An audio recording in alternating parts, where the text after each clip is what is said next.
6 days, the longest ever strike. Don't think that support, Rosie's going to stay the same.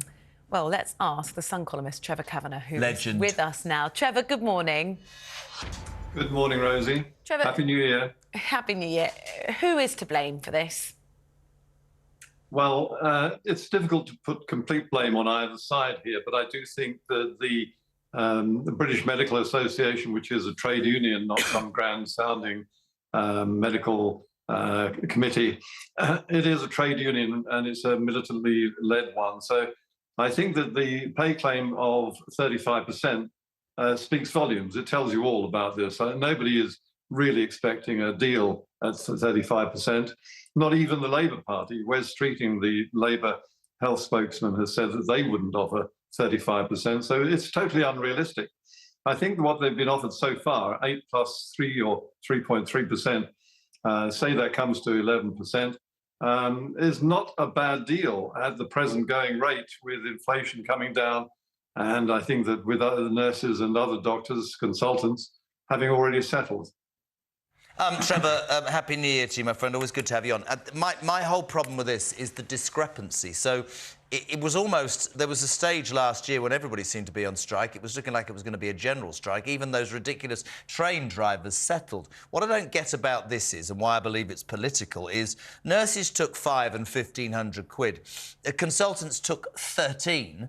The doctors in Scotland took 12.4. By everybody's mathematics, 8.8 plus 3 is 11.8. When you talk about optics and when you talk about British public and support, that will drain away. 35% is not only not achievable, it's just not going to happen. And that, I don't know if you saw the 12-year-old who was talking on terms of the BMA and it's down to the government to do this, that and the other. Victoria Atkins saying just now, as Ollie told us, we're not doing anything until you come off strike. For me, every single day this carries on, this looks more and more like a militant trade union doing its damn best to kick the remaining vestiges of what is a failing Tory government in the bits. That's just how I see it. I don't understand. It's like a childish standoff, Trev. It's all of that, Jeremy, and indeed it's worse because I think that this is actually putting lives at risk. Yeah. In fact, more than putting lives at risk, I think people will die, and maybe already are dying because of this strike. And it's holding people in a state of terror.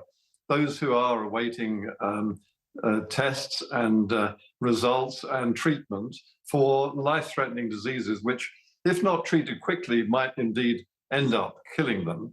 I mean, that is a cruel thing to do to the people that these doctors are pledged to be serving and the life they're supposed to be saving.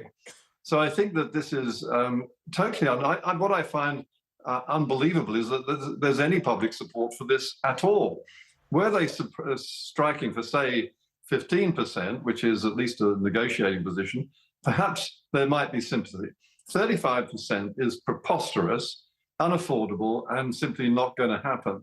So, Victoria Atkins is absolutely right not to give ground while they are on strike. But how long can Victoria Atkins hold that position, Trevor? Because if they complete this strike action, we've got junior doctors in Wales going on strike again in the next couple of weeks. You know, the BMA, ask their members again if people want to go on strike, and we could just end up in this rolling situation. We've been here for over a year.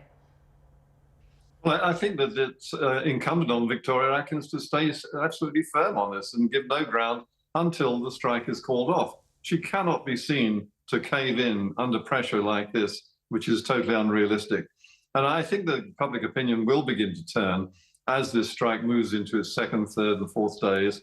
And people are visibly being seen to, and families are recognising the impact of this on their loved ones who are not getting the treatment they desperately need. Interestingly, Trev, as well, we talk about Victoria Atkins. You just said there she shouldn't deviate from her position. She said, if you come off strike, we'll sit round a table and we'll talk. We have to point out, I believe this is true, junior doctors in the BMA, they don't get paid when they're on strike. So there might be some government theory, because this has happened with other unions, that if the government stays firm, 28 days in, you're suddenly not earning a month's pay. The impact will be... I don't believe that the majority of British people will look at an 11.8 pay rise and go, that's unrealistic. I understand that we expect so much from them. I get all of that. But there has to be, does there not, Trevor Kavanagh, a realisation of where we're at, what we've got and what we haven't got. And that's the reality of where the situation we find ourselves in, surely. Yes, and one of the junior doctors who was interviewed during that clip made the point that the reason she's on strike is because she wants to earn more money while she's on strike, and probably that is in private health care, where they are being paid handsomely for figure numbers per day to turn up for a shift that they should be doing for the NHS that they are actually paid for.